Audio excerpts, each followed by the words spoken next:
Happy Friday, everyone. Thank you for joining us. Today, I'm Kim Jong-un in Seoul. Coming up on today's edition of Business Daily. The Bank of Korea held an emergency meeting today on the heels of yet another missile launch by Pyongyang. The central bank reviewed contingency plans to stabilize the financial markets if need be. Korea's jobless rate remained steady in August, but the unemployment rate for young people between the ages of 15 and 29 hit the highest level in nearly 2 decades. Don't go away, stay tuned for more stories.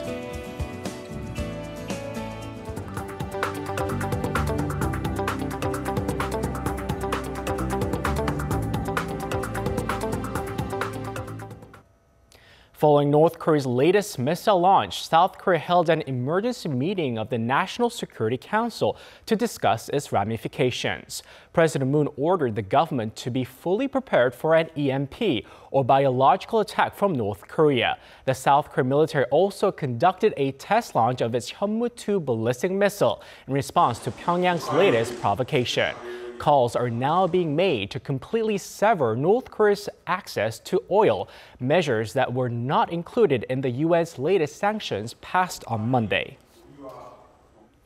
The Bank of Korea held an emergency meeting of its own this morning to assess the impact of North Korea's missile launch on the country's financial markets.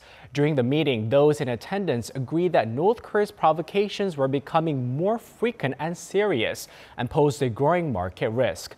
The participants said they will strengthen their monitoring and review contingency plans that can be employed if necessary. Now moving on to our coverage of the financial markets, we have our markets contributor Lee Ji-hye on the line with us. Hello, Ji-hye. Hello, Myung-gil. So tell us how local stocks performed on the last trading day of the week. Sure, Myung-gil. South Korean shares traded fairly higher today despite the massive selling spree by foreigners and institutions after North Korea fired another ballistic missile earlier in the day.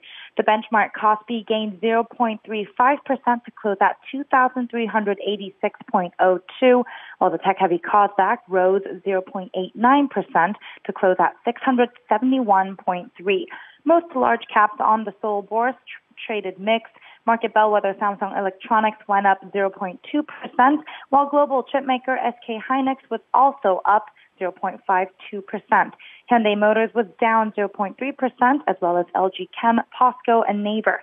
By sectors, venture capital firm, tobacco, and wireless communication services were up, while steel, petroleum, and gas were on the downward slope.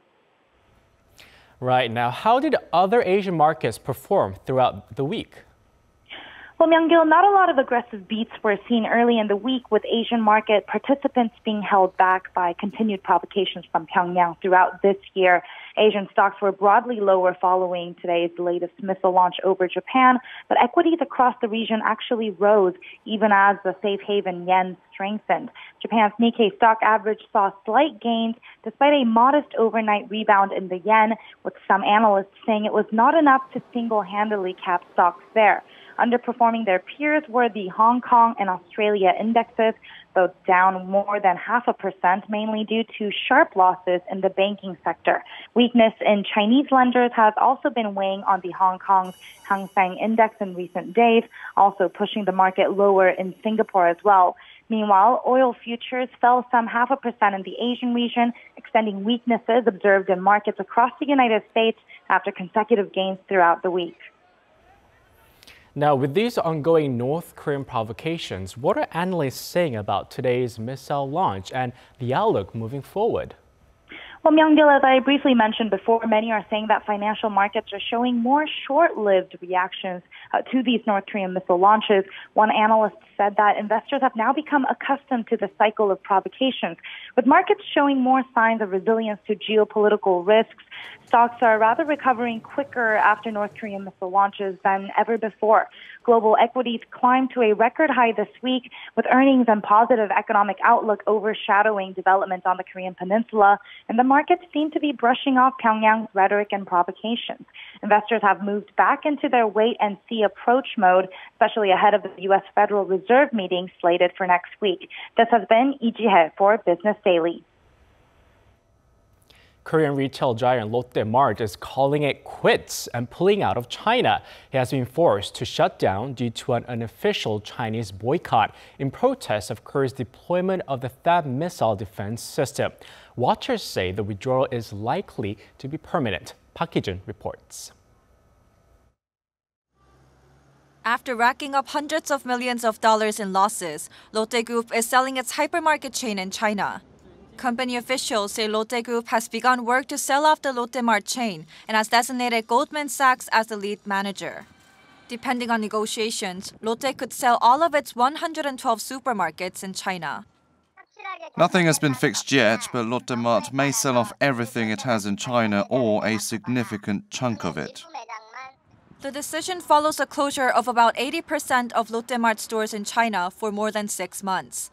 Sales came to a halt as Chinese authorities imposed stricter safety and sanitary inspections on the stores, which was followed by a nationwide boycott by consumers earlier this year. This was in retaliation to Lotte's agreement with the South Korean government to offer land to accommodate the THAAD missile defense system. China has openly voiced opposition to the THAAD deployment, claiming it poses a threat to its national security despite repeated assurances from Seoul and Washington that the system is designed only to defend against North Korea's missile threats. While its sales have plunged, Lotte has continued to pay salaries to its Chinese staff. With almost zero sales revenue, Lotte Mart estimates total losses will amount to almost $1 billion by the end of this year should the trend continue. At present, Lotte Group says it's not considering withdrawing business divisions other than Lotte Mart. Park Hee-jun, Business Daily. China's THAAD retaliations are continuing to hurt Korea's tourism industry. A new report from Hyundai Research Institute estimates a 40% decrease in Chinese tourists from March through July for a total of 3.3 million people. The Korean economy is estimated to have lost $6.5 billion in potential revenue over the 5-month period due to falling tourism. Last year, 46% of Korea's inbound tourists came from China, who accounted for 56% of all spending. In addition to lost revenues, estimates say Korea missed out on $13 million in value-added taxes and 400,000 jobs. It's official. President Donald Trump will visit South Korea, Japan, and China in November for his first trip to Asia since taking office. It is a timely visit considering the endless wave of recent provocations from North Korea. The plan was announced by President Trump himself, speaking on board Air Force One following a brief visit to Florida, which has been devastated by Hurricane Irma. In addition to the 3 East Asian countries, Vietnam could also be on his itinerary, with the Southeast Asian nation set to host the upcoming APEC summit. Korean companies hired thousands of more young workers in 2015 in return for government tax benefits. According to the Korea Institute of Public Finance on Friday, a total of over 2,100 large and small companies applied for tax credits after employing just over 14,000 young regular workers that year. The firms hired an average of 3.2 young regular employees per business, with large companies leading the way, hiring an average of 16.4 workers. The total amount of tax credit applications was estimated at $48 million in 2016, which is expected to rise to $77 million this year. While job creation has been the Moon government's top priority since it came into power, the job market hasn't shown any signs of notable improvement. The country's youth unemployment rate is now at its highest level since the Asian financial crisis. Our Elliot Kim has more. Statistics Korea recently released the employment figures for August, and the outlook for youth is not good. The youth unemployment rate reached 9.4%. The worst since the IMF crisis in the late 1990s. The overall unemployment rate sits at 22.5% and includes people who have abandoned their job search and those preparing for jobs. Despite stressing the importance of job creation, the government has only hired 200,000 people, far below its 340,000 target. As domestic demand continues to stall, restaurant and lodging industry jobs decreased by more than 40,000. The troubles have even extended to the industries that provide what people consider good jobs. Industries like research, tech, finance, and insurance services have all seen considerable decreases. Although the government is making an effort to combat these losses, it's tough to see its effectiveness so far, if at all. Further cuts in the second half of the year could further compound the issue. It's becoming genuinely difficult to see the path out. From North Korea's nuclear test to China's THAAD retaliation, reasons abound for the decrease in jobs. Even the relatively stable construction industry has taken a hit from the real estate measures instituted on August 2nd. The minimum wage increase hurts as well, as the increased wage burden can lead to a reduction in the number of people employed by small businesses and small and medium enterprises. It's clear that the government can only create so many jobs. Job creation provoked by innovation in the private sector may have to be the solution. Elliot Kim, Business Daily. Sales of gift sets for the Chuseok holidays are rising quickly, with just 2 weeks left to go until the 10-day-long break. Surprisingly, relatively expensive gifts costing over the 100,000 won are hugely popular among consumers. Our Lee Ju-young has more. Korea's Thanksgiving holiday Chuseok. It's a time when Koreans exchange gifts to show respect and appreciation to family and friends, and it's also one of the most profitable periods of the year for retailers. Lotte Mart, one of the country's largest retailers, say the pre-orders of gift sets containing food and household goods surged roughly 180% compared to last year, with companies and individuals placing orders earlier than usual. Department stores like Hyundai and Shinsegae have also reported a jump in pre-orders this time around. While the anti-graft Kim Jong-un law has resulted in many people buying gifts worth less than 50,000 won legal limit, or about $44, there has also been growth in the sales of more expensive gift sets this year. Discount retailer E-Mart saw a 251.5% jump in the sales of gift sets priced at over 100,000 won or $88. The sales of cheaper gift sets costing under 50,000 won also soared roughly 237% compared to a year before. Market watchers say this is due to the retailer's aggressive marketing campaigns ahead of Chuseok, which seems to have paid off in the form of strong sales. With the long holiday quickly approaching, retailers are eyeing a further boost in sales in the remaining days ahead. Lee Ju-young, Business Daily. With all the hype surrounding the latest release of new smartphones, it's easy to forget the problems that social media and greater connectivity can cause. With smartphone addiction becoming a growing problem, some people are now trying to unplug themselves in a process called social media detox. Our Lee Jung-yeon reports. Yoo Kyung has been practicing a so-called social media detox, taking a break from what used to be her favorite social media platform for 2 weeks now. I wasted too much time on social media, even at work. I also started comparing my life to others I see on social media. It was unhealthy, so I deactivated my account. Now I'm less distracted by unnecessary things, so I feel more comfortable. Although social media addiction is not a clinical term yet, with almost 25 million users of social media in Korea, more people are feeling the need to take a break from the constant notifications and reminders that bombard their daily lives. With Facebook, I check posts even if I'm not interested because I'd get notifications, so I deleted the app for a while. According to data analysis company Daumsoft, the online phrase usage frequency of smartphone addiction has steadily increased from just over 29,000 in 2015 to over 38,000 last year, and it's already over 32,000 midway through this year.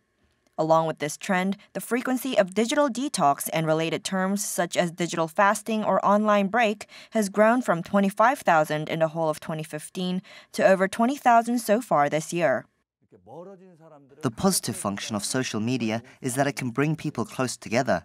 But if used too frequently, it can have negative psychological effects. It can even distort how one perceives the world, as what is often shared on social media can differ from reality. Experts add that this can also affect relationships between people, as interactions through social media are different from those in real life. They recommend a few tips to detox from social media. This includes consciously limiting time spent on social media, switching off alarms or notifications, or actually just taking a break from using the phone to make time for more meaningful activities. Lee Jung-yeon, Business Daily.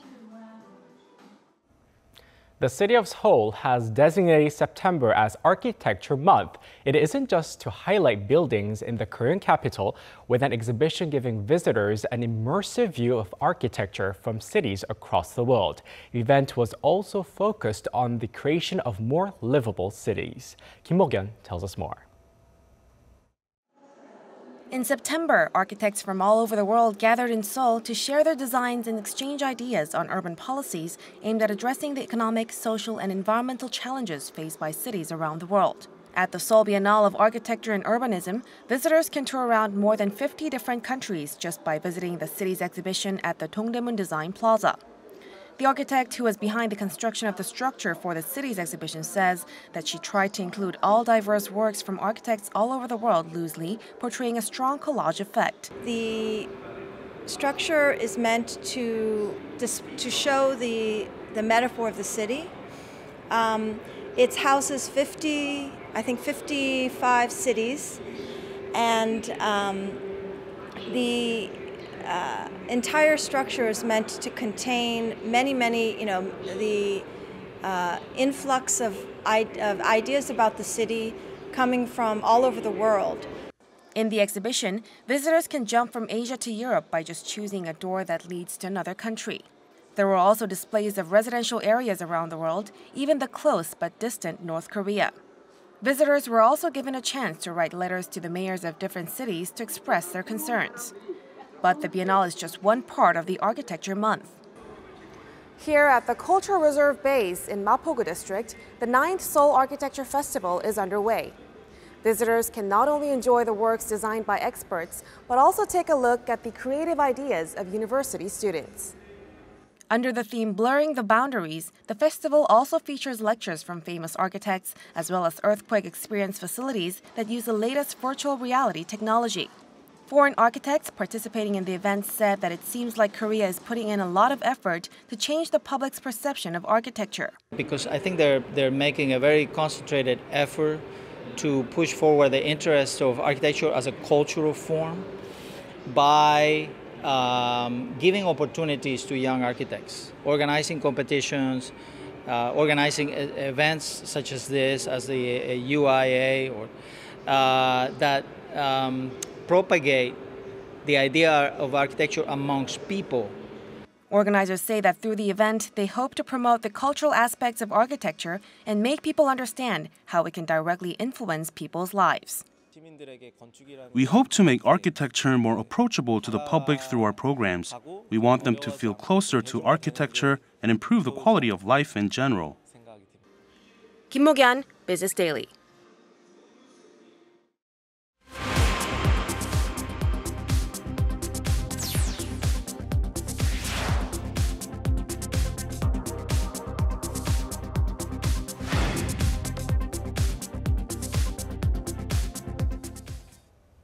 Time now for a look through some important global business news with Eunice Kim joining us in the studio. Hello, Eunice. Hello, Myung-ge. So, world leaders will arrive in New York City next week for the United Nations General Assembly. And I guess that includes Korea's President Moon Jae-in as well. Yeah, you're absolutely right. President Moon will be the first Korean leader to attend this UN gathering in his first year of his 5-year presidency, and aptly too, given these continued provocations we're seeing out of the otherwise reclusive North Korea in what seems to be test after test. This also as the Pyeongchang Winter Games approaches in February of next year. Take a look. President Moon Jae-in heads to New York City next week as uncertainty rises on the peninsula. This morning, North Korea upped the ante yet again with the test of a missile that flew over Hokkaido, Japan, for the second time in 17 days. We believe it's the same intermediate-range missile that was launched on August 29th, which North Korea calls Hwasong-12. Japan's defense minister Itsunori Onodera, together with his U.S. counterpart Jim Mattis, agreed for, quote, tangible pressure on the reclusive North. This, as the missile test comes just days after the UN Security Council on Monday had unanimously adopted its strongest sanction yet, banning textile exports and capping crude oil imports. What could the next appropriate response be?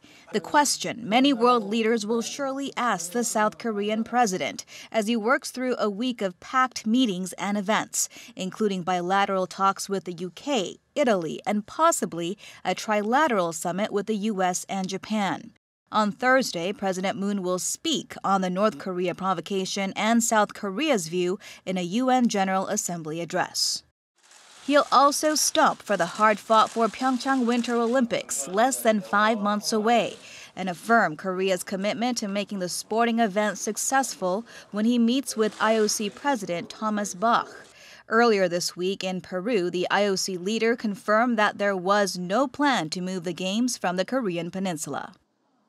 This resolution can and will be an important symbol for the commitment to peace of the international community. This is why we are not speaking about a Plan B. Speaking now about different scenarios for the Olympic Winter Games would send the wrong message. Bach added the UN was finalizing an Olympic truce resolution aimed for approval in November, and that the IOC would keep the door open to North Korean athletes as it remains committed to peaceful competition. The Olympic torch is set to be delivered to South Korea on November 1st after being lit in Greece the week before. Now, there's plenty of diplomacy to be had next week. So this latest North Korea missile test came just 4 days after the latest UN resolution. Now, so it begs the question, are sanctions even effective? Right. Certainly the rhetoric and now action we're seeing out of Kim Jong-un, North Korea's leader, is suggesting a much more aggressive stance held by Pyongyang, which has maintained nothing will stop its nuclear program, which it views as its ticket to existence and possibly future influence. We are seeing more urgency out of the U.S., with lawmakers pushing for unilateral action on Chinese banks with suspected business ties with North Korean players, as well as China, which is toughening its rhetoric against Pyongyang. But, of course, it is difficult to gauge specifically how these economic sanctions are impacting the regime, with a total ban now in place for textile exports, a foreign currency earner for North Korea, as well as import limits on oil and refined products.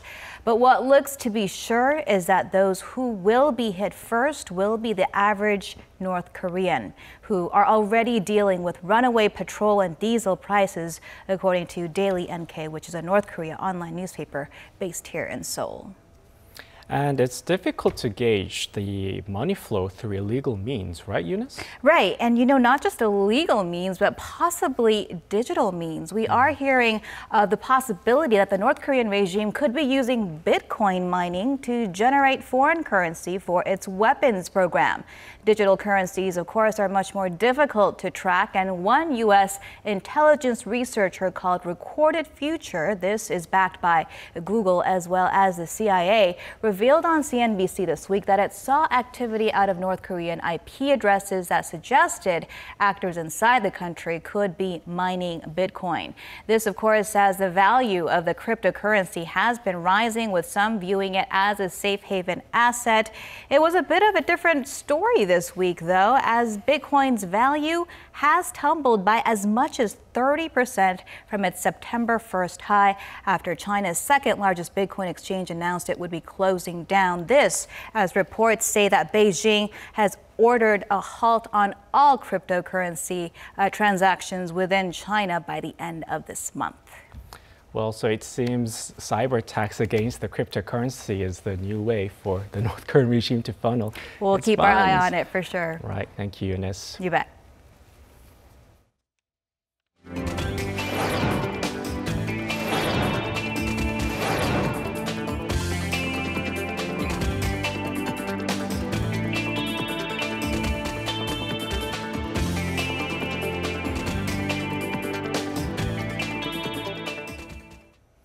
And that wraps it up for today and this week. But we'll be back next week with more of the day's top business stories. So don't forget to tune in then.